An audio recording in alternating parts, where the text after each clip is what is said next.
When somebody is gone, could be a parent, could be a partner, could be a young child, you have to sit in silence and tell them every day, I am okay, I am fine.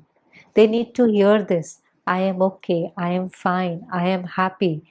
You move on in your journey, which means that before time and more than your fortune, you can't receive anything. Yeah. And what is yours will come to you, nobody else can take it. Acceptance does not mean they are right. Acceptance means that their habit cannot create disturbance within me. When initial relationship begins, we hold on to each other's qualities, then we start holding on to each other's weaknesses, and a lot more to their weaknesses than their qualities. Invest 2 hours watching something which is based on compassion and forgiveness, and there'll be something happening in your life, and you'll be ready to forgive. It's like when you look in the mirror. Yeah. And there's something on your face, but you can only see it in the mirror, na? You can't see it here, you see it in the mirror. But you don't start changing in the mirror. Hello everyone. My guest today needs no introduction. I'm very excited to share space with Sister Shreya. She's a postgraduate in ethics and spirituality and has worked as a reporter for NDTV before she joined the Brahmakumaris organization as a spiritual teacher. In today's podcast, I will ask her questions. Now, some of them are personal questions that were sent on to me by the viewers. So let's get right in with Sister Shreya. Enjoy yourselves.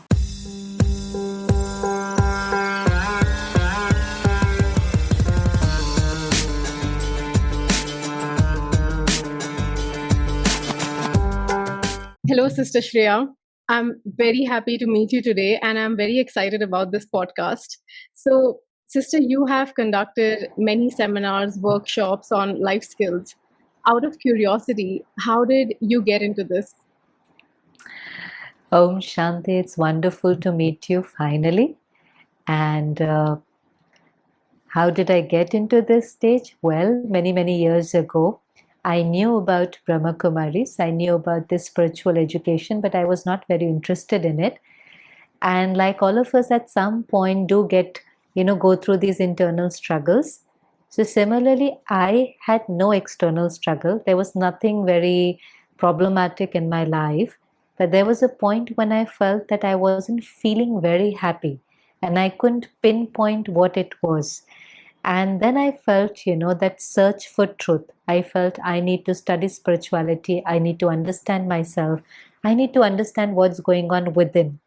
We know everything about what's going on outside in the world, but we need to really take out time and understand our thoughts, our feelings, our habits, because that is what is causing pain and sorrow. We tend to blame other people, we tend to complain, we want to blame a situation or people for what I am going through.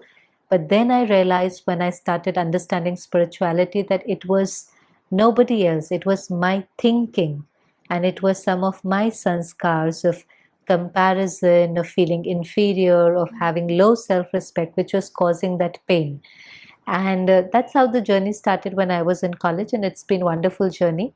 Spirituality is a mirror to your weakness, and you need to be detached to see those weaknesses and then have the courage to transform them. And the more you transform, the more you feel liberated. I love that you said that spirituality is a mirror to your weaknesses. Beautiful. I have questions on various themes for you today, sister, that everyone would have faced at some point in their life. So, going straight into the deep end, there are people whose closed ones are terminally ill. You know that they're not going to be around for long. So, how do we overcome the fear of death of our loved ones? How do we accept death as a part of life, like especially for that period, which is very emotionally exhausting, knowing that the loved one is not going to be around for long? The moment I understand that somebody I really love, and if you're saying they're terminally ill, which means they are already in a lot of pain, their body is going through a lot of suffering, and what they need at this point of time is a lot of love, lot of courage, lot of support. Now, for a moment, just understand that I am somebody who's taking care of them. And if I truly love them, what I want to radiate to them is love. But if I am experiencing a lot of fear, a lot of anxiety, I am, feeling that what will happen once they leave, then what I am radiating to them is also a lot of pain and a lot of fear, that vibration I'm radiating to them. And in a way, I'm just increasing their suffering. I have to understand that if I really, really love them, I have to first take care of myself. And in order to take care of myself, what I can do is remind myself that the person who is in front of me is just not a body, but actually they're a being. Now we use this word human being. So when somebody is terminally ill and we know that sooner or later they will pass away, so what actually dies is just the body. Soul is on a journey and a relationship is with the soul, it's not with the body. So even if somebody changes the costume, because what is that? It's just the change of dress and address. That relationship still exists, and whatever you're going to think about them, that vibration is still going to radiate to them. Actually, nobody ever dies. They only change the costume. They just change the address and they continue to play another role. So we have to take care of ourselves. We have to radiate love and compassion so that when they are suffering, our love and compassion, it makes it easier for them. And at some point, if you think they are really, really ill, this costume is not supporting them, then I feel it may sound very difficult. It is good to even hold their hand and say, it is okay. Sometimes the soul is ready to leave, but our attachment does not allow them to leave. And because of our attachment, they're suffering in their body. So sometimes to just go close to them, to hold their hand, to tell them, we are okay. We are going to take care of ourselves. We are fine. You continue your own journey. That also heals them a lot and allows them to kind of heal faster or move on. So, sister, not just for those who are terminally ill, like even the thought of your parents, your children, your loved ones not being there tomorrow and you just living without them is terrifying. And what you said is that, you should not see the body, but you should think that, yeah, we are the soul and the soul is on a journey. After knowing that, how do you still overcome the fear of somebody who's living with you is not going to be there tomorrow? And I do think that it's less that we are scared for the person who's dying. That's I'm there as scared well. for ourselves. We're scared, exactly, we're scared for ourselves, and how will we live without that person? Because we're dependent on them. Yeah. We're dependent on them. And more than that, we're emotionally dependent on them.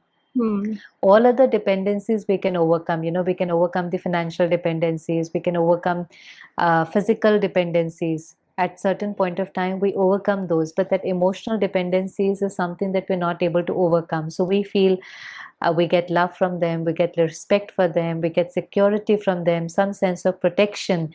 And when they leave, how will I live alone?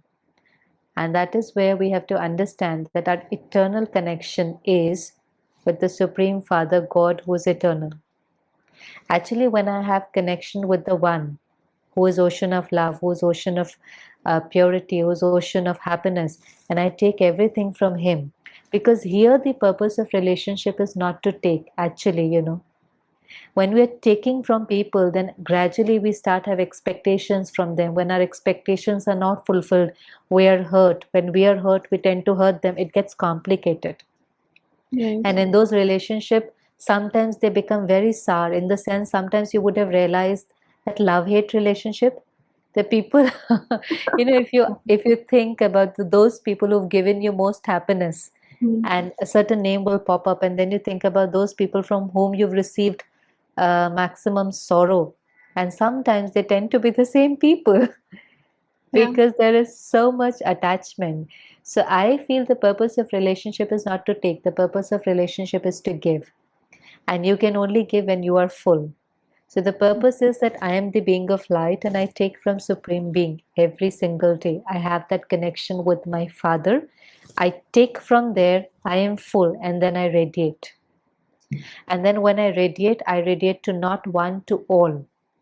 So then I have a very, very loving relationship with the close ones, with the worlds, but there is not fear, because I know that sooner or later anybody, this is the truth, that whoever comes in my life, one day they will leave also. But when I'm attached to anything, when I hold on to something, then what's happened, they're going to leave one day. Yeah. But the time that I spend with them is also spent in fear. When I'm attached to something, whenever there's an attachment, there's fear. There's an element of fear. I'm attached. So there's this always that one thought that I may not lose them. What if I lose them? What if I lose them? You may lose them after 10 years, 20 years, 50 years, but that thought is there with you. And when there is fear, love blocks. The Right. energy of love cannot flow. So there can be either fear or there can either be love. So if you're very, very fearful, then those 10, 20, 30 years also you radiate a lot of fear. So if you're attached to something, in the journey there is fear.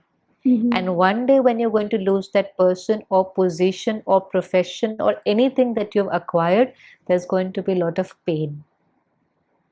So that's what attachment is. There's a lot of fear and there's a lot of pain.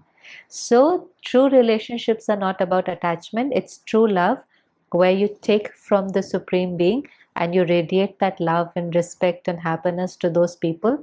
And in the process, you're the first one to receive.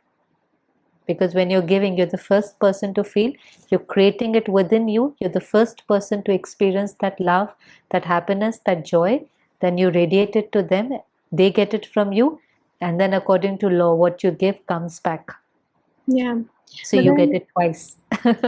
right. Then, so what would you say for a mother-daughter or a son-father or a son-mother relationship where you are just naturally attached and you love your parents, right? So as they grow older, you would have that, you would always want that, you wish that they have a very healthy, happy life, and you somewhere at the back of your mind wish that nothing happens to them.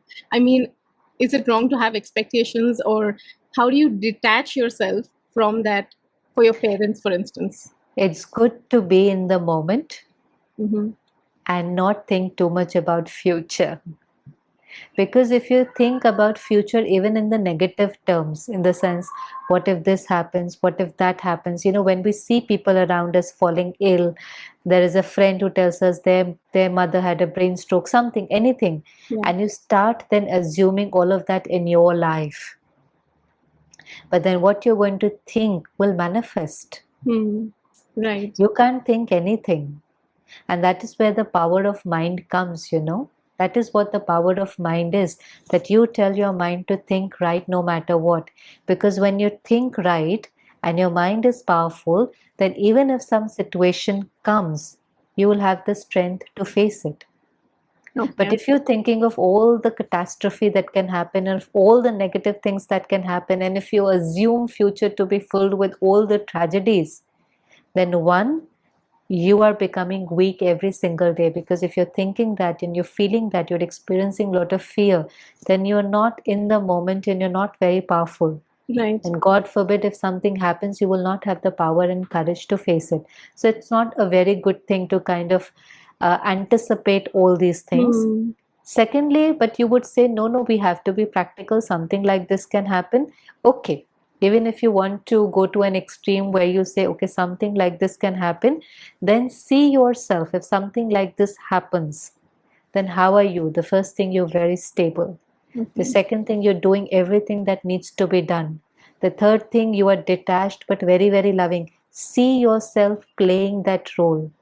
When you see yourself playing that role, you have created a sanskar here, an imprint here. Hmm. Then when if something happens, that sanskar will automatically emerge. You know how, I don't know about Ireland, but in India, whenever these children have board exams, Yeah. so before the board exams, I don't know what they call, something few months back, they create the same environment, the same Hmm. hall, the same, there's everything Like same, same, mock, same. something like a Mock, mock exam. Yeah. a prelim kind of thing, a mock exam.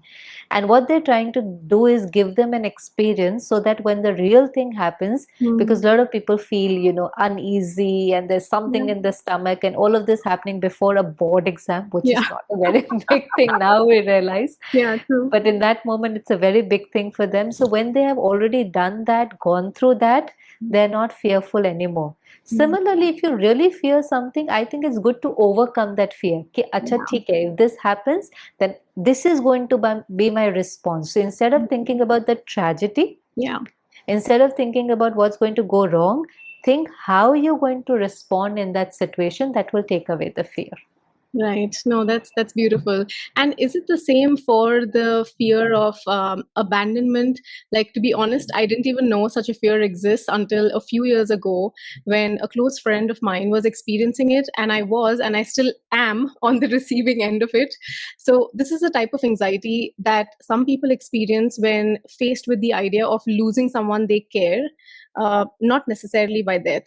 So they feel that the people who they are close to will eventually leave them. So before that, they basically choose to leave them first, if that makes sense. For instance, suddenly not responding for months or cutting off without any reason. Would you suggest the same thing as well for overcoming the fear of abandonment? So, see, sometimes what happens, it's the soul on a journey, and all of us can behave slightly in a different matter because there's a lot of recording in this soul and may not be from this birth also. Mm-hmm. Sometimes we might be carrying some trauma from the last birth also that we may not realize. So example, in my last birth something might have happened.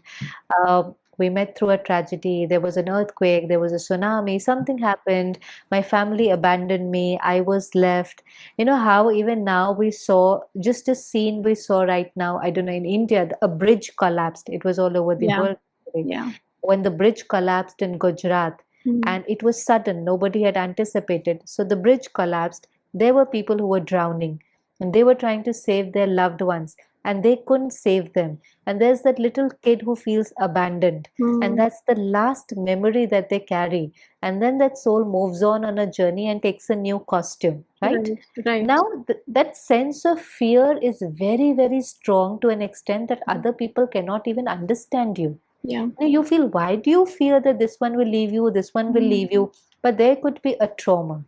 A Okay. lot of our actions, a lot of our behaviors in this birth, which are very, very different from other people, could have a very, very deep reason. And we may also not know the reason because it is something in the past. So the fear could be for various reasons. But more important is how to overcome that fear. Mm. It is not very necessary to understand that fear, it is there. Some people then go into past regression, some people go Yeah. into hypnotizing. I don't think we should play with nature. We should Okay. understand that, okay, there is this element of fear in me, there is this sanskar of fear in me, how should I overcome this? That is more important. So, as you mentioned that people do past life regression, so you would say that it's not really necessary to go back into the past to know your fear to overcome it. You can still overcome it without knowing your past. Yes, I think so, because what will happen? They will just tell you that this happened, and because of that, you're feeling that. But you, anyways, are going through a certain feeling. It's more important to deal with that feeling. Right. So sometimes, because why this is very risky, you may also find out things that you don't want to find out. Mm. And you're already very susceptible, weak, vulnerable. And if you find out something that you don't want to find out about, past regression, you may find out about something about your relationship, about somebody, and that might again play on your mind and make you more weak. Right. So according to nature, we're not supposed to know about past and we're not supposed to know about future. That's how we can live in the moment. It's Mm. so difficult to even forget the past of this one birth. Yeah, so We true. said they said something to me 5 years ago, 10 years ago. That also plays on our mind, and we tend to create so much hurt. We're not able to Mm. put full stop in this one birth. And if we get to know about what happened in the last and in the last, then it can get very complicated. And instead of dealing with it, because see, to overcome anything, you need power. Yeah. To change any sanskar, to transform any habit, any trait, you need power. And you may get to know something which, if it starts to play on your mind negatively, then you will only drain your power. So Right. it's only important to know, okay, there is this fear in me or doubt in me, or this, what is creating pain is something that I need to understand. We just need to diagnose the problem. Okay. Sometimes it's just important to know, acha, what is the problem? You diagnose it, and then it's more important to kind of heal it, to So, transform it. so if you really don't understand that, why are you feeling this fear? How should people today overcome it without going into past life? Even if you don't go into past life, fear is an emotion that you are creating by thinking here. Yeah. Any feeling is something that we create when we think something about it. So for example, I am thinking like that, what if my partner leaves me? Last time also this happened, it may happen again, everything like this happens with me. So it's the fear that I am creating. For example, I'm sitting on this chair and I start thinking, what if I fall? What if I fall? So I am thinking. Now I don't know why am I creating these thoughts. There might be a reason that last time when I was sitting on a chair and something happened and I might have fallen. Something, some memory in the soul is there. But again, I am thinking, no, what if I fall? What if I fall? If I keep thinking, what if I fall? I'm creating fear. Yeah. But I can transform my thoughts. And I tell myself, no, this is a very comfortable chair. I have checked it. I'm sure I will not fall.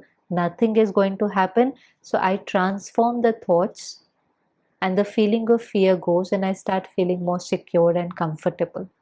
So this is the self-talk I have to do with myself, and I have to do it irrespective whether I know what happened in past or I don't know. I have to do the self-talk. I have to do the self-healing. That much effort I will have to make. Whether I know or I don't know doesn't matter. So you kind of have to keep repeating that to yourself almost every time you experience that fear. So you build a new groove, as they say.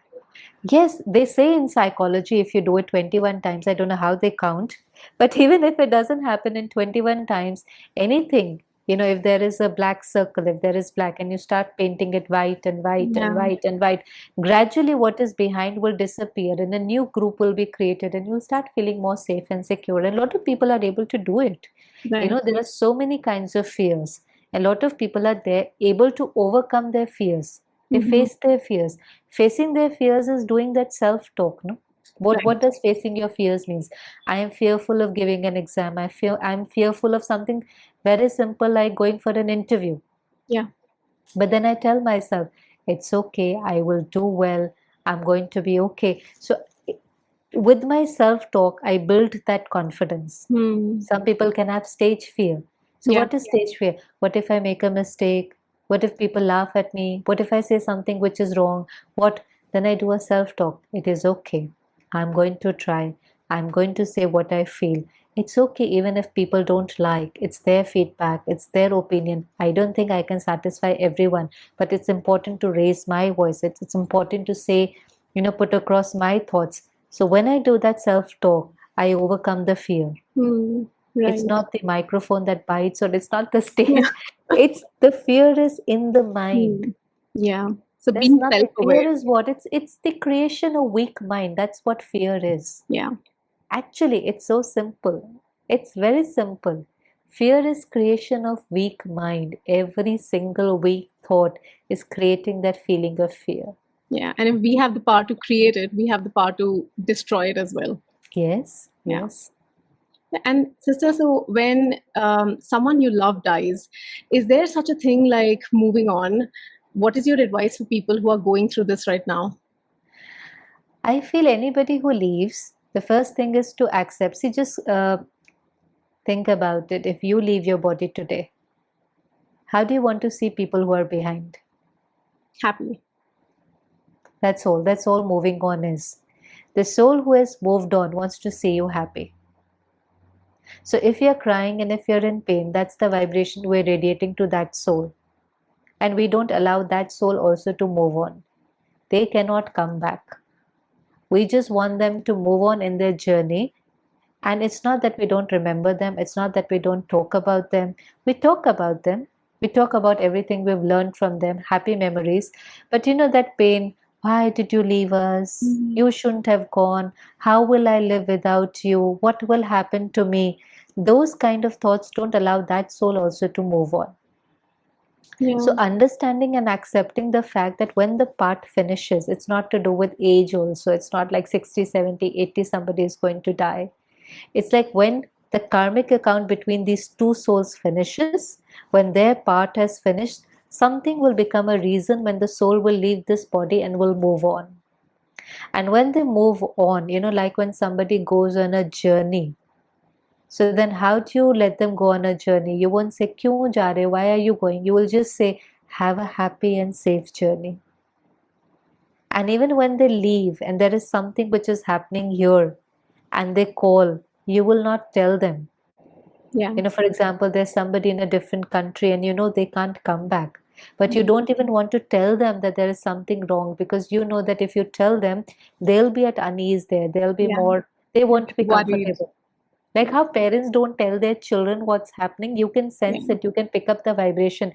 You know something is not all right, and you tell them also, Sach batao, I know something is not all right. But say, "Nahi, everything is fine, everything is Yeah. fine." They do that, no? Yeah. But you Yeah. can They still do. pick up the vibration. But still, when somebody moves on a journey, your Mm. intention is you be comfortable, you move on, you be busy with your whatever you are doing. We are fine. That's what moving on is.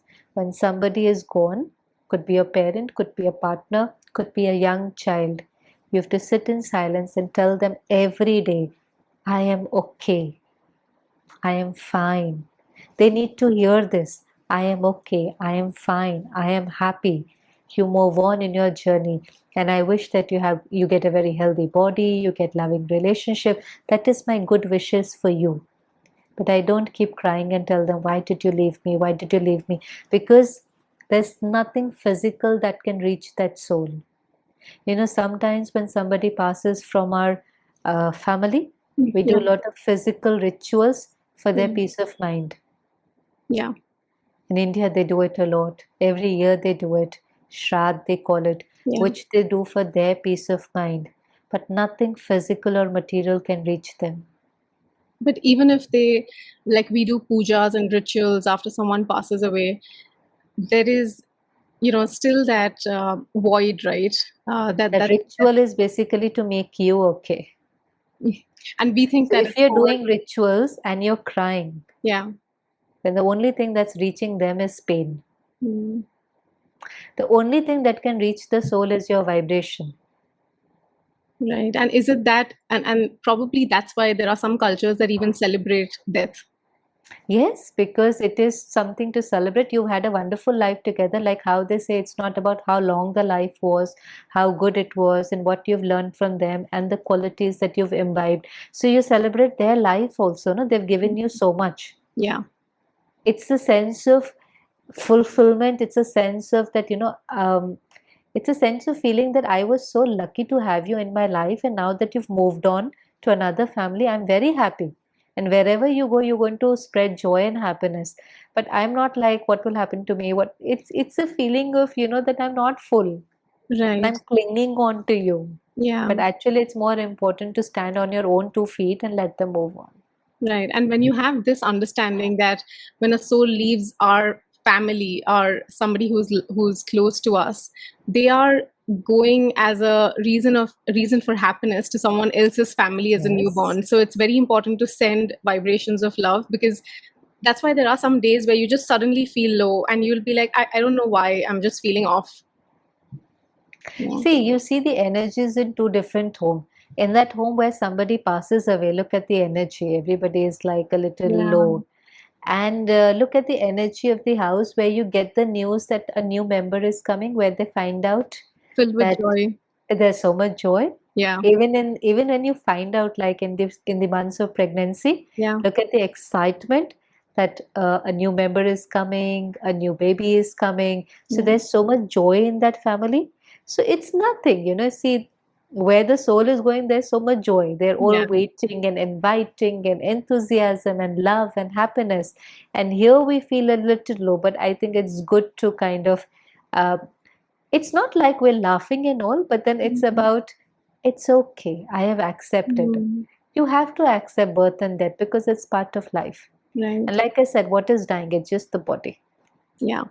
Yeah. It's just the body. The soul never dies. The soul is eternal. It's Yeah. eternal. It's imperishable. You can't kill the soul. You can't drown it. You can't Mm. burn it. It just moves on to another body. Perfect. No, thanks, sister.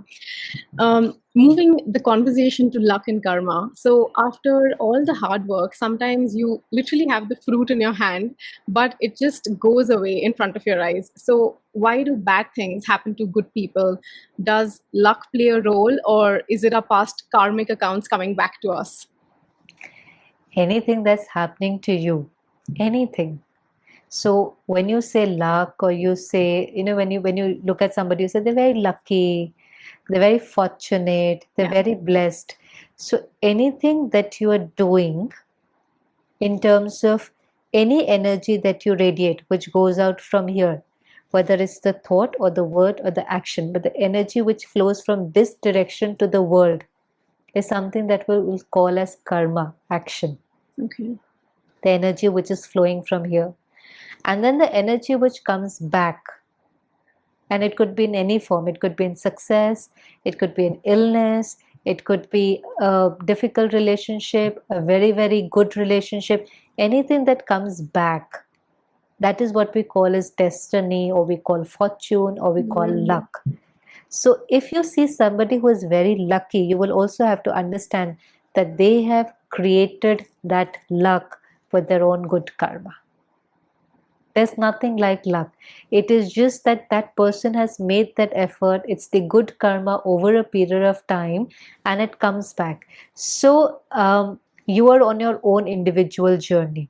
There's not looking here and there. If Right. something is not going well in your life, sometimes we tend to blame the other person. I made all the effort, but they took the credit.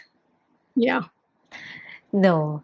If you made the effort and if you didn't get the credit today, it will come back. You've sown a seed, fruit will come. But the credit that they have received is it's not your hard work. It's the seed that they have sown somewhere sometime. Mm. So they can't take my credit. Right. It's just They know. yeah, and if you see somebody lucky, it's nothing like fair or unfair. It's just their past karmic accounts, their blessings coming back to them in some form. We should feel very happy when we see people, getting success or getting anything. We should feel very, very happy for them. That Right. sense of jealousy only comes when I feel, they are getting something which I should have got. Yeah. So whatever I want to receive is the effort that I will have to make. Right. We're on our own journey. We're on our own journey. In Hindi, there's a beautiful line, समय से पहले भाग्य से ज़्यादा बोलो किसने पाया है, तेरा है वो तुझे मिलेगा और ना कोई छीन पाया है.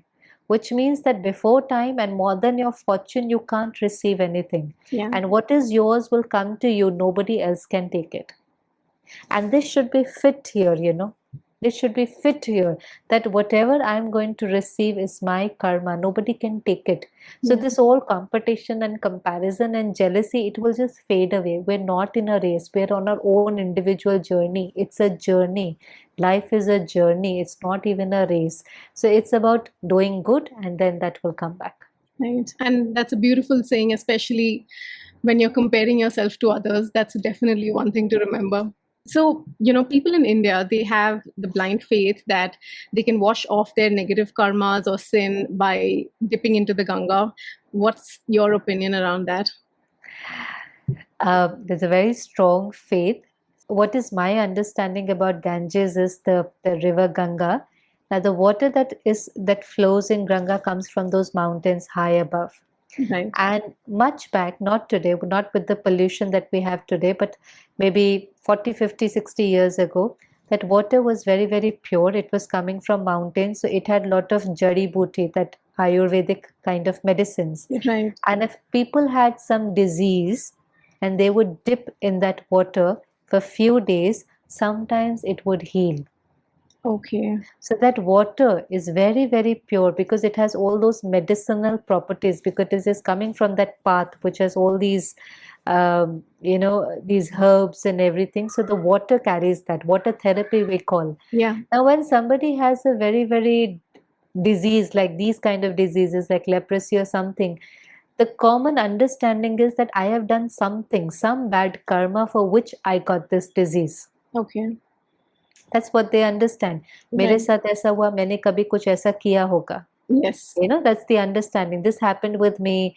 If I have this illness, I must have done something. Mm. And now when that heals, you feel that, okay, maybe now I have purified. Yeah. That is one understanding. And that is why then Ganga, the water of Ganga, the Ganges, is considered as good as God. Right. We say nature is God. We give them that level. We as equivalent to God. But actually, the truth is today, I don't think the water of Ganga can purify your body, let alone purify your soul.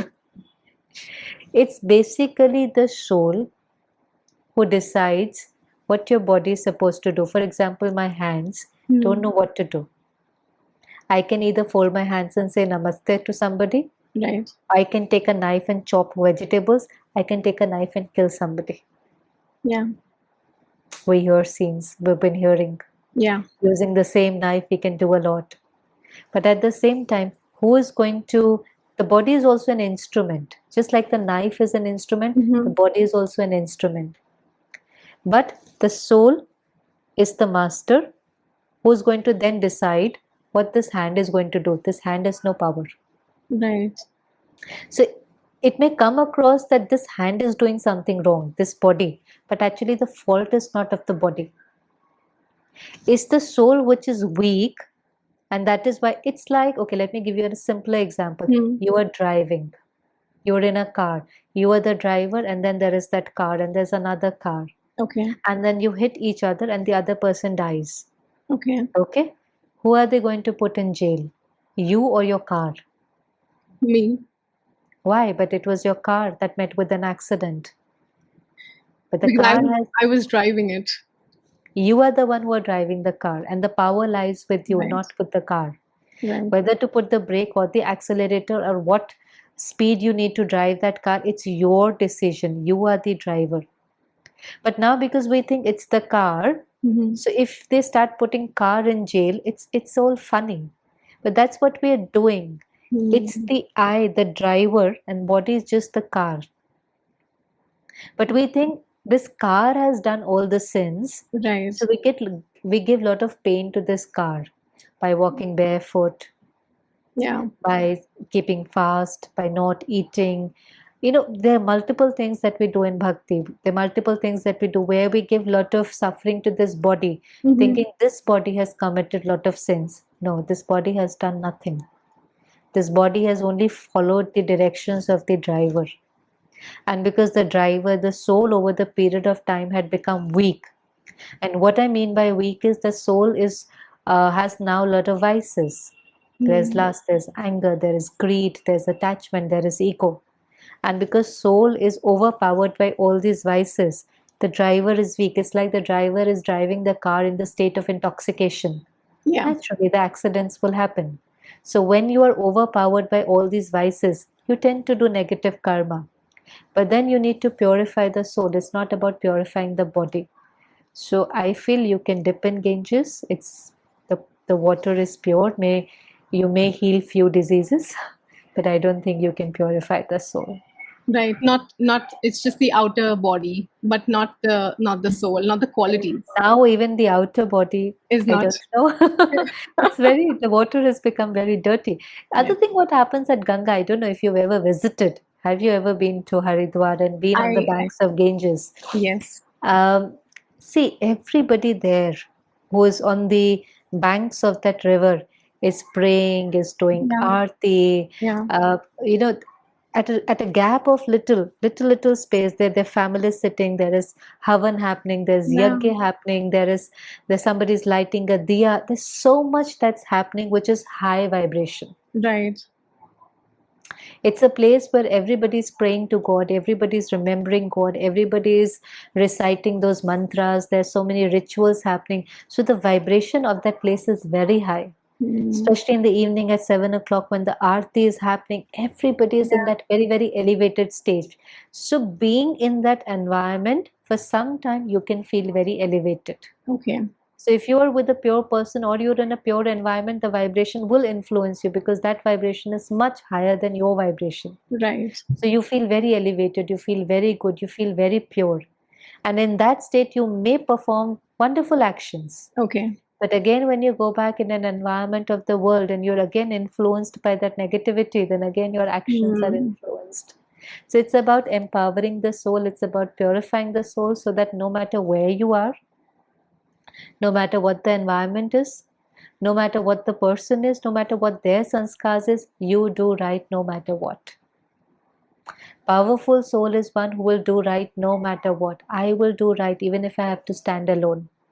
Right. That's the power. The driver, the powerful driver, no matter if even if everybody is breaking the signal, I will not break the signal. Hmm. Yeah, You even if see, it's you 1 o'clock people's in the drivers, yeah. Even if everybody is breaking the signal, and yeah, even if your partner is saying, "Chalo na, yeah, road is empty," they will not break the signal. It's the powerful driver, yeah. powerful soul who will not break the Mhm. signals, will not lie, will not cheat, will not get angry, will not take advantage of somebody, will not exploit somebody. This is Yeah. all which is impure actions. No, and those are the small deeds which will actually make you more stronger. Every time you don't break a signal, it'll strengthen you from within. Yes. And every time you break a signal, you become disempowered and you Yeah. don't realize. It's not just about not breaking the signal, it's about, you empower yourself to follow the rules, all kinds of codes of conduct, not just on the road, but then again the rules of life. Mm. So if Yeah. you once you start getting used to breaking rules, then you even break the rules of life, the spiritual laws, simple law of karma, you will break that also Yeah. because you're getting used to breaking rules, you're getting used to breaking, then even at the level of soul you will break rules. So, sister, in relationships, when there is any conflict, one person thinks that why should I always be the first one to say a sorry or make up? Let him or her approach first. How do you resolve conflicts in a relationship? When I say why should I be the one, then what Yeah. is and who is talking inside? It's my ego. It's my ego says, why should I be the one? You have to talk to your ego. You have to tell yourself this relationship is very important for me. I care for this relationship. There's a very powerful line in Hindi which says, अपनों के लिए झुकना कमजोरी नहीं महानता है. So when you bow down for the ones you love, it is not weakness, it is greatness. And it's only going to make you more powerful. You say harmony in relationship. Ek ne har mani, harmony. Because actually both are right from their own perspectives. And the conflict is what? I am right, you are wrong. That's the conflict. Yes. Look at any conflict. Yeah. It's my ego which is saying, ego is, I am right, you are wrong. Hmm. When we let go of that ego, we understand I am right from my perspective and you are right from your perspective.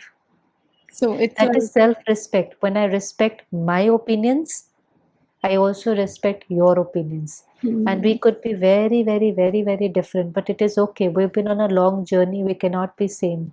okay. And my perspectives and my opinions are dependent on many, many, many, many things. The environment I have grown up in, the religions I have followed, the upbringing I have had, the kind of parents I have had, the education, so many things. So I and you cannot be same. One simple thing like some people will say eating with hand and the others who eat with spoon and fork. What is right? I may feel it is very royal and cultured and to eat with cutlery. And Hmm. the other person may feel that, this is something which comes from our culture. If you Right. can't touch something that you are eating, how can you put it in your mouth? So they can justify. If you can put it in your mouth, you can't touch it, you can't hold it. Right. So you can have so much arguments on Yeah. this, but then each one is right because that's how they've been brought up. So instead of trying to understand them, when we have high self-respect, then I understand I am right, but you are also right. We're just different. It's not about right and wrong. It's not about sahi and galat, alag alag. Hmm. When I say I am right, you are wrong, the vibration that I radiate is negative, disrespect. And that creates a conflict and that creates a distance in relationship.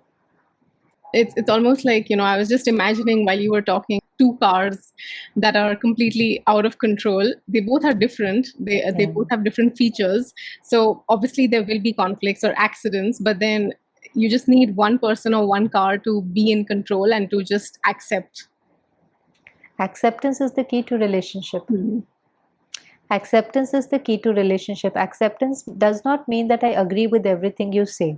Okay. But acceptance is okay, this might be right for you. Okay. It may not necessarily be right for me, huh? Hmm. But I accept that this is right for you.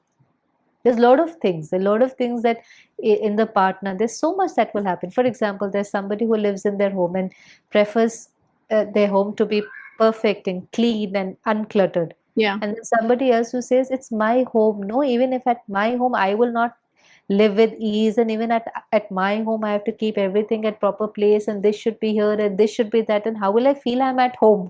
Right. है ना? So Yes. they think home is where you can put anything anywhere and you can be comfortable. It is my home. Hmm. And the other person feels because it is my home, everything should be proper. I have to live here. It's going to be so cluttered. Then here it will be cluttered. And how will I work? Right. So if we start arguing, we'll never come to a consensus. Never. Because I can't accept you and say, ठीक है, it is my home, then let everything be the way it is. We'll put Hmm. anything anywhere. I can only come to a conclusion and understand, okay, maybe it is okay for you. So I accept you. But still I may feel that it is not okay for me. See what happens when we accept people and respect people, in relationships we come closer. So the energy exchange is pure. And when the energy exchange is pure, then the other person also starts to understand my perspective. And then they may or may not change, but at least they try to understand what I'm trying to say. Otherwise, we're just talking and screaming and making all the noise, but nobody's understanding anything.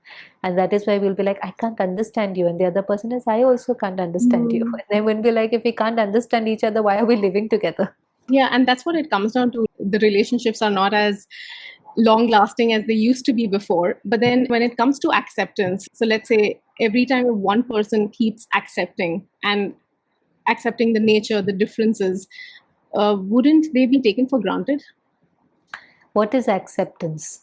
We don't understand. See, again, the word we like, we feel, haha, relationship mein we should accept.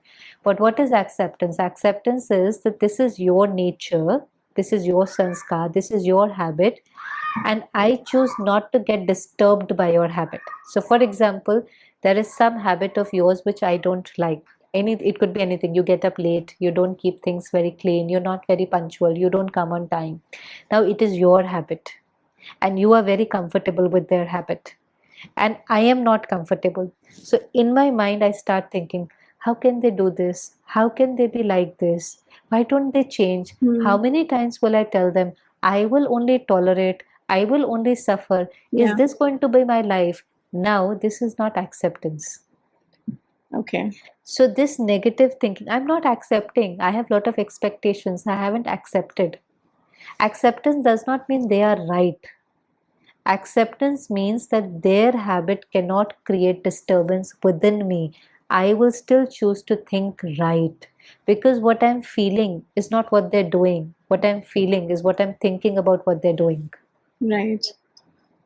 Now that totally makes sense, sister. So my feeling has nothing to do with what you are doing because I don't know Hmm. when they will change. Yeah. In a day, I meet 20, 30, 50 people. Everybody is going to have different set of sanskars, different habits. Now it is their habit and I will continue to suffer because what I am expecting is that people should be the way I want. Yeah. Just sit and ask yourself, how is this possible? Yeah. And even if you manage to change one person, you will not be able to change everyone. And if you create the sanskar of suffering at the cost of other people's habits, then you are choosing a life of suffering. And how many people will you change? And Yeah. if you put all your energies in changing them, just imagine what will happen to you. Yeah. I mean, like you don't even have your own self in 100% control. So there's no way you can expect somebody else to be fully the way you want them to be. Yeah, it's very easy to tell somebody you don't do like this. It's very difficult to tell yourself you don't get upset. Hmm. Now, I can tell you, you do this, you be punctual, you be tidy, you be this, you be that. But Right. why can't I tell myself, even if they don't do this way, you don't get upset, Yeah. you don't create anger. At least, see, I have complete self control. No, it's better to talk to yourself. When I start accepting, in the sense when I'm not getting disturbed here, then I'm radiating very pure and powerful energy to that person. Hmm. And when that person receives that energy and vibration from me, they want to change. Yeah. Sometimes we go out of our way to do things for people who we love, And we tell them also, it is only for you. This is not my cup of tea. I would have never done it. But Yeah. because you love them so much, you want to go out of your way to do it to make them feel comfortable Yeah. because you've received so much love from them. So when somebody receives a lot of respect and love for them, that's all what people want, huh? They want acceptance, love, and respect. And when they have somebody from whom they get this unconditional love and respect and acceptance, they want to change. They want to change. They want to change for you. They want to change. And they realize also, in some cases it could be difference of opinion, but in some cases they know they are wrong. ऐसा Hmm. नहीं है. They know they are wrong. But your love, acceptance and respect empowers them to bring that change also. Na? It's very easy to tell somebody change, change, change. But to change you need power. So your acceptance becomes power for them to transform.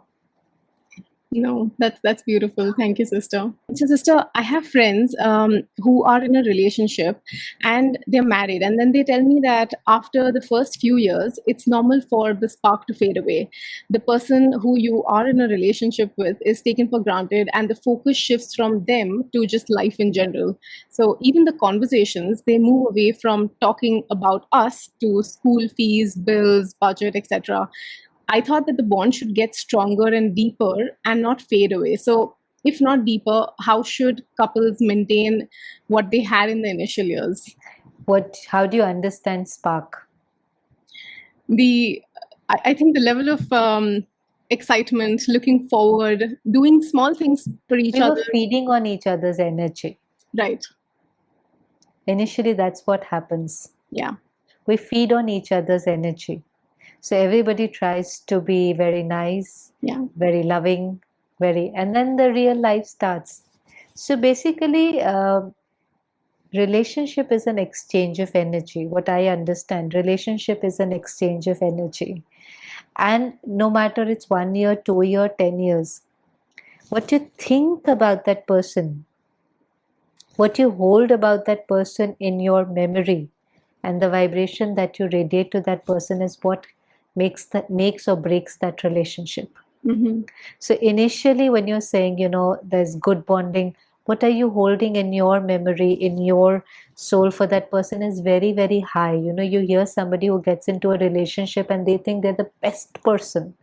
Have you met people who just get into a relationship? I have never met somebody like them. Yeah. They are so humble. So your focus is only on their qualities. Yeah. You can't even see any weaknesses. Even if people try to show them, show you their weaknesses, you don't like this person. True. You only want to say, which I think is a good thing, because if you're holding people's qualities, you're radiating very beautiful energy to them, and that's what they do. They're also focusing only on your qualities. So both of us are radiating such beautiful energy to each other. We're doing everything. We're talking about other things also. We're collaborating and doing work also. But we're only holding each other's qualities. Over a period of time, when we start living together and when we have expectations, the big thing which ruins the relationship is the expectations. And I think, you have to be, right now I was just holding on to your qualities. Then I see a certain weakness in you over a period of time. Right. And I don't like it. And I expect you to be a certain way, which is not comfortable for you. So then I start getting hurt. So that energy in the relationship starts to change. So till now, only pure love was getting exchanged. The moment there's an expectation, there's now that pure love is not there. The love is becoming conditional. If you're going to be my way, then that pure love radiates. But if you're not my way, I get hurt. I think you are the reason of my hurt, of my sorrow. And so the energy that starts going to the other person is that, I am not liking you, or they start feeling each other as a burden. People who are sucking each other's energy. And a point comes where they feel there's no point living together. So when you understand that two people are different, and if we focus on each other's qualities, and that's what we hold here, then we empower the other person, and then whatever weakness is there also, they're able to transform. So it's our responsibility to make each other the best version of them. Not just expect them to be the best version, but help each other to reach their most elevated stage. Sometimes when you get into a relationship, you say that, yeah, he or she makes me complete, but it's actually about giving in a relationship and not having expectations. It's like what is not within you and you see in somebody, that's what attracts you. For example, you're not very kind and you see somebody being very kind. So that kindness pulls you and you feel they make me complete, because basically you want that quality in yourself. And you're going to enjoy that quality when you create that quality in you. Yeah. But right now, just being in the presence of somebody who is very kind and compassionate also makes you feel very good. For example, I'm not very pure, but just being in the company of somebody who is very, very pure makes me feel very good. So actually, when we say opposite attracts, is basically whatever qualities I want to see in myself, and then I see in somebody, I feel good. I feel good being in that energy, being in that presence, which is a good thing. You have some qualities, I have some qualities. That's how the initial relationship begins. We hold on to each other's qualities, then we start holding on to each other's weaknesses, and a lot more to their weaknesses than their qualities. And then that's what causes That's what causes the breakups. conflict. Right. Yes. Because if I'm holding on to your weakness, that's what I'm vibrating to you, no? So all you're getting from me is rejection. All Right. you're trying to tell me is I'm not good enough. You don't like me anymore. So it's basically everybody has weakness, but you're not supposed to hold it here. It's very important. It's very subtle. It's like the mother also knows the weakness of the child, but the mother never holds on to the weakness. If the mother starts holding on to the weaknesses of the children, they will not radiate love but rejection. They know about it. And they also, from time to time, help the child overcome their weaknesses. But it's not what they hold on in their memory all the time. And if there is such a parent, if there is such a parent who hold on and keep reminding the child of their weakness, over a period of time the child and the parent child relationship also becomes better. Yeah. So the key is to not hold on to the weaknesses, because no person is going to be like you. You know about their weakness, Right. you're aware of their weakness, but that does not, in Hindi we call chit, in the sense it becomes part of your memory track, because once you hold on, then subconsciously also you're radiating that vibration. Yeah. Or relationship hai na, then automatically that energy is getting exchanged. Then even if you come in the room, they don't see you as this person. See, how we see persons is not about the physical body. So when we are describing somebody, the physical impression is the first impression. And tell me about that person. So normally you're telling about their qualities or weaknesses. That's how you define a person. How do you define a person? Oh, they're very nice, they're very helpful, they're very kind, they're very honest, they're very loving. That's how you define them, no? Right. And otherwise you'll be like, oh my God, they're very complaining, very sensitive. Yeah. So again, and this should be a common nature. See, relationship is not between spouse or children, it's with everybody. It's what you're holding about them within you. And so, sister, like sometimes long relationships, which you thought would last for a lifetime, suddenly break up. So, how should you overcome breakup in a relationship? Depends what the reason for breakup is. Sometimes it's if it's physical abuse, if something it is, there are multiple reasons. There are sometimes I feel it is good to break up. There are times where it is good to break up. If you in relationship, if there is any kind of physical abuse, verbal abuse, uh, any such things which is not right, which is not ethical, you don't need to suffer that. Yeah. Men, women, either. If you feel you're being exploited in any sense, it is good to break up. But a lot of breakups that's happening just because we think we are different. Our thinking doesn't match. We are very different. Then we have to understand that we are going to be different. So it's going to be just jumping from one partner to another partner to another partner. And all partners are going to be different.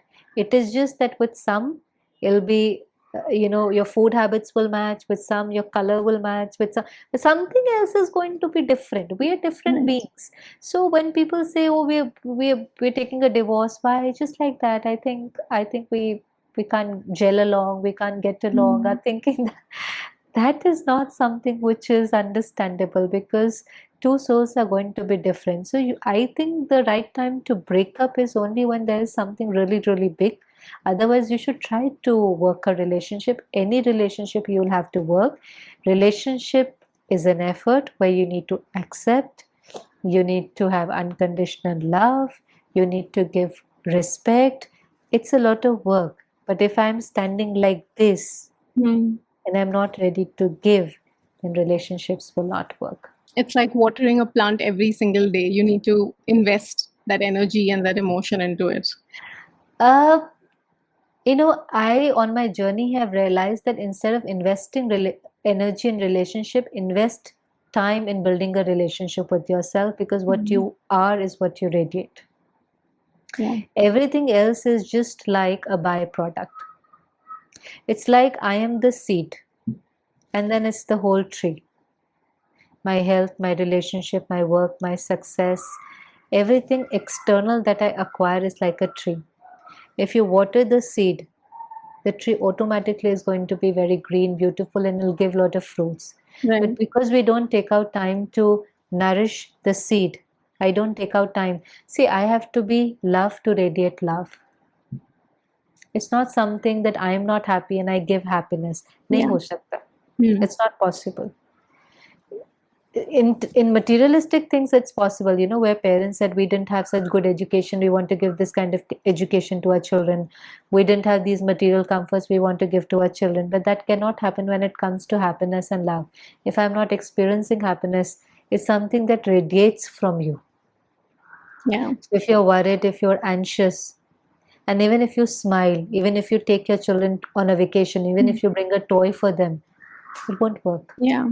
Because at the end of the day, what's getting radiated to them is that vibration of anxiety, vibration of stress that you're carrying, the tension that you're carrying. So if you want to radiate love, peace, which is the things that we radiate in a relationship, you have to be that. Yeah. So you basically don't have to invest in relationship. There is this lot of relationship courses and seminars. Invest. You Yeah. don't have to invest in relationship. You have to invest in yourself. You have to take care of yourself. If every thought that you create is pure for the other person, relationship brings in the mind. It has nothing to do with how you speak and how you behave. Actually, nothing to do. Yeah. No, So you that's can be beautiful. sit one corner of your house and you can build a relationship. Hmm. If you change what you think about that person here, if you change what you're holding about that person here, if you let go of the past and you start thinking right about that person in silence, you can heal any relationship. That's beautiful, sister. In today's world, like many people's minds runs on fifth gear. They're constantly overthinking and they don't get good sleep. So how should one stop overthinking? See, thinking is something which is very, very natural. Mind will think. Hmm? The work of the mind is like a factory which is going to think. Now, the only thing is the quality of the thought is not very elevated. So, when you are thinking right, the speed of this thought slows down. So, Okay. it could be anything between 20-25 thoughts a minute. But if you're worried, anxious, stressed, depressed, then the thought speed will increase, Mm-hmm. quality will become low, and it could be anywhere from 50 to 60 to 70 thoughts in a minute. Again, if you're overthinking, it's a sign that you're very, very disempowered. It's just like it's a sign, what you're telling me. Overthinking is like um, when you feel weak at the level of body, Mm-hmm. you don't have that energy, you're not able to do simple things, and then somebody will say start eating right, start exercising, bring some lifestyle changes. Similarly, if you're overthinking, there are some lifestyle changes that you have to bring. Okay. Your thinking has lot to do with what you are seeing, what you're hearing, what you're reading. What you're taking in from your senses is what your mind is processing. Yeah. Simple thing like watch a horror movie for 3 hours. We go binge watching these days, thrillers and this and that. what happens? Next, in your normal life, you start experiencing fear. You start anticipating those things because that's the information that you've consumed. Your mind will have to process that information. Something that we take very easy, and on the name of entertainment, we are consuming so much fear. We're not realizing it's just like if you eat junk food, how can you have a healthy body? So if you want healthy body, the only thing that you have to do is you have to eat healthy and you have to exercise. So some people, not some people, all of us want healthy body. Yeah. But not all of us like to eat healthy food. We like to eat tasty food. And exercise, we can't exercise. It's not my cup of tea. But I Right. want healthy body. So you want a healthy mind, and a healthy mind is one which is not overthinking in challenges and in circumstances and with other people. But if you want healthy mind, you need to feed the mind good information. So what you see and what you hear, through the day, what are we consuming? Most of the time, we're watching news, Yeah. or we're watching shows which is consumed with a lot of fear, anxiety, worry, revenge. Addictions are being endorsed. We're watching this. Right. We call them heroes, but at the same time, we're consuming. We think we see a movie where somebody is addicted, but they're shown all very cool and manly. We think this is something that we're supposed to do, and we forget that being addicted to something can cause this health problem. Or we see somebody on this is all in the name of entertainment, that a hero can kill somebody, can take a revenge, can murder. What are we endorsing? Violence. There was a time when we used to consume content which used to elevate our consciousness. Our grandmothers would tell us stories with morality and all of that. Even today, try.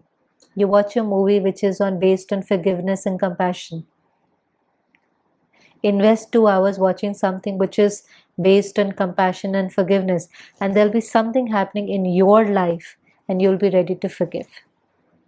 Yeah, they're very small things, but we don't notice that the series that we are watching or the social media feeds that we are scrolling through, the shorts that keep coming up and It you're addicted to influences it. us. Yeah, so it, It's it does like, have. that quote they say, you become what you eat. Yeah, It's similarly here. What you eat, what you're seeing is what you will become. so be very conscious of what you are consuming every day in terms Very, of your very information. conscious. You told me before the interview that you previously used to watch Shivani Ben a lot. Yeah. And I had an opportunity to meet her once.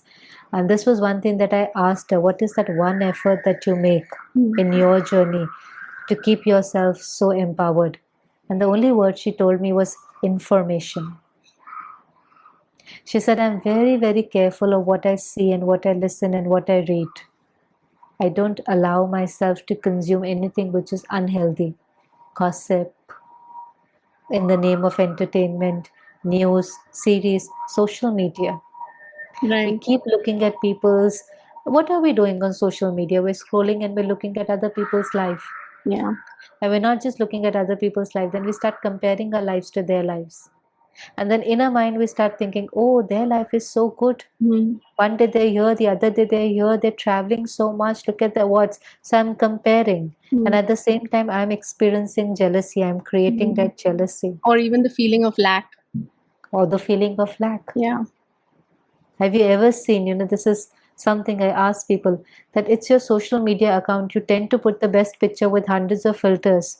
Has anybody ever put their Aadhaar card photo on social media? But that is also So Yeah. everybody is trying to project the best. May not be the best, maybe also. Either be happy for whatever they are happening, whatever is going on in their lives. And if you can't, it's good to kind of stay away.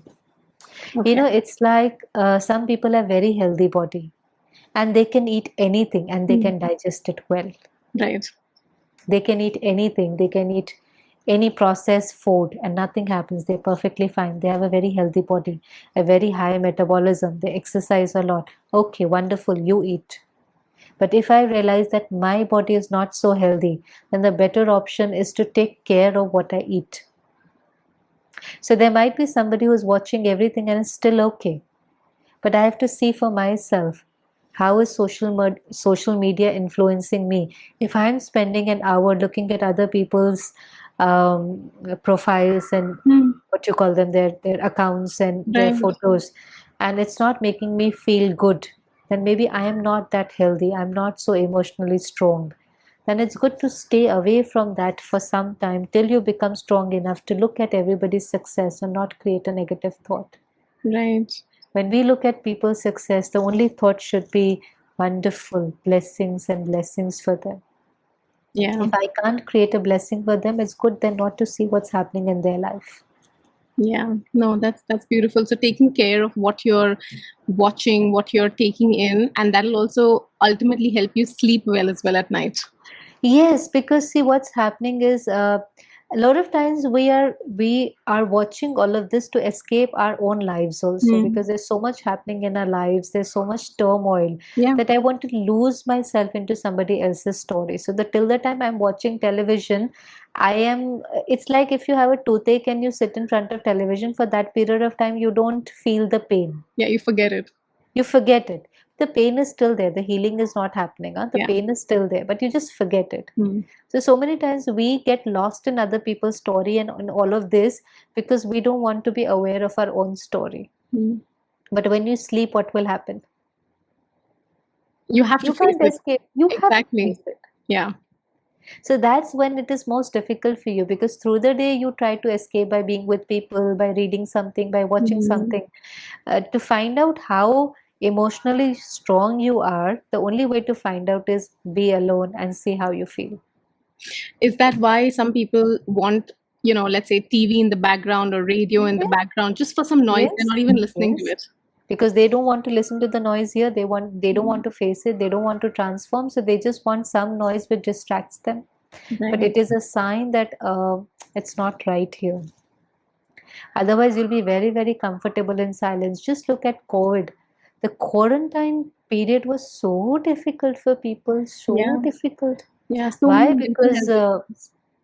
yeah, so many people went into depression Yeah. because that was the time you couldn't meet people, Hmm. you were alone in ICU, you couldn't watch anything, you couldn't read anything, you could only hear the beeps of the machine that was all around you, and you Yeah. had that havoc of thoughts in your mind. Yeah. There were times that people, I met few doctors who said that there were people, they saw people who could have recovered easily, but it was their thinking that did not allow them to heal. They had given up hope. You have to heal from within. It's not Hmm. just the medicines and the treatment. You could have the best medicines and best treatment, but if there is fear and doubt and anxiety, you will not heal. So if you become strong, if you spend time in meditation and spirituality and internally you become strong, then everything you can respond in a very proactive manner. You will not create fear, but you will see how to take care of yourself and at the same time how to take care of other people. Yeah. And that's how your pace of thoughts will slow down. You'll face situations with being more centered. You have to become master of your mind. Right. Every thought you are creating, even though we don't realize this, I am the creator of my thoughts. Situation is just a trigger. In the same situation, I can be very stable. You can be very Hmm. anxious or Yeah. fearful. Simple thing like being stuck in a traffic. Yeah. We're not responding in the same manner because we're not both masters of our mind. So Hmm. somebody who's a master of their mind, they're very conscious about their every thought. Hmm. Somebody who is not will be like, so much traffic, what will happen? I will miss my flight. Look at what people are doing. Where is my tax money going? How is this one driving? Who gave them the license? I am thinking. This is Yeah. overthinking. And when I overthink, I get irritated, then I get Hmm. angry. Then we see road rage, then we Yeah. see people screaming and shouting. And there's somebody who is master of their mind. And they say, okay, there's a traffic, there's a situation. I Hmm. can't do anything about this. So I take care of myself. And when I take care of myself and I don't create all those negative thoughts, then I'm able to take the right decision. What next? Right. Okay, if I miss a flight, can I inform somebody? Can I do a video calling? Can I take another route? At the most, what will happen? I will miss a flight. Is it more important than my peace of mind? No. That's not in my control. I left on time. I left before time. Mm. There was an accident. There was a roadblock. Things happen. World is not always going to dance to my tunes. But let me not at any cost lose my peace for something that is external and not in my control. Right. So if we want to overcome overthinking, if someone's feeling restless, if someone's not getting a good night's sleep, the first thing to check is the information that they're taking in. That is something that we can begin with. That's something that we can begin with. Okay. But at the same time, I think having some spiritual practices in their daily life, it's more important to deal with everything that's going on within. Mm-hmm. So information at a daily life will definitely 80% of your waste will go. But Okay. at the same time, it is important to deal with your past. Mm-hmm. Sometimes the negative thoughts are not just about what you've seen. It could be to do a lot with what has happened in the past. You have to kind of come to terms with it, settle it, put a full stop to it, heal yourself, heal the other person, heal that relationship. It could also be the fear of future. So Right. to empower yourself to kind of, like we talked about initially, whatever the fears are, we have to face it. Yeah. So a lot of spiritual practices allow yourself to become more empowered, and then you are able to be in the moment and think right no matter what, and feel great no matter what. No, that's beautiful. Thank you so much, sister. Do you have any last piece of advice for me as we wrap this up? I think all of us, every time I do these kind of sessions, and I see there is so much that people want to become better. They want their innate goodness to kind of come to the surface. So, my last piece of advice would be not advice, but just out of good wish that we should make that effort and take out some time to empower ourselves. Empower ourselves to an extent that we don't wait for everything to be perfect. Mm. But when I am perfect within, everything looks perfect. So Beautiful. when you see somebody happy, it's not everything is working out perfectly for them. It's just that even if things are not perfect outside, they don't disturb or influence me anymore. And I, with my elevated stage, can influence them and bring a transformation there. So we should take out that little time for the self. Then wait for everything to get okay. It's important to be okay. When you are okay, everything outside will change. It's like when you look in the mirror Yeah. and there's something on your face, but you can only see it in the mirror, na? Mm. You can't see it here, you see it in the mirror. But you don't start changing in the mirror because it will never change. So you see in the mirror, but you make the change here, and then the reflection changes. So if in your life you see a crisis, a conflict, relationship problem, a health, anything, that's the reflection that's coming to tell you that you need to change something. But then you don't change in the mirror. So if there are things which are not going okay outside, it's a reflection that you need to change something With him. within. Self-transformation will lead to world transformation. So when you change something within, everything outside will change. But if you keep making effort to change in the mirror, if you keep trying to change your reflection, you'll get tired. That's what's happening to people. They're becoming tired of their lives. They're tired. Yeah. And you're tired because you're trying and you're making too much effort to change something outside. That piece of advice was it's brilliant, and it's definitely going to stay with me, and I'm sure it's going to stay with everyone who's watching as well. But thank you so much, Sister Shreya. You've really helped me deepen my understanding on various aspects of life, and it's been such a pleasure to have you on my podcast today. Thank you so much for dedicating your life for the betterment of humanity. Thank you, sister. Thank you. It was wonderful meeting you, and I'm sure we'll continue to meet in future. Thank you Yes, so much. definitely. Om Thank Shanti. you. Om Shanti. Thank you. This conversation with Sister Shreya has reinforced and expanded my core knowledge about spirituality. I really hope that you benefited from this conversation as much as I did. Do like and subscribe to my channel if you resonate with the content, and do share this podcast with your loved ones. You never know who it might help. Until next time.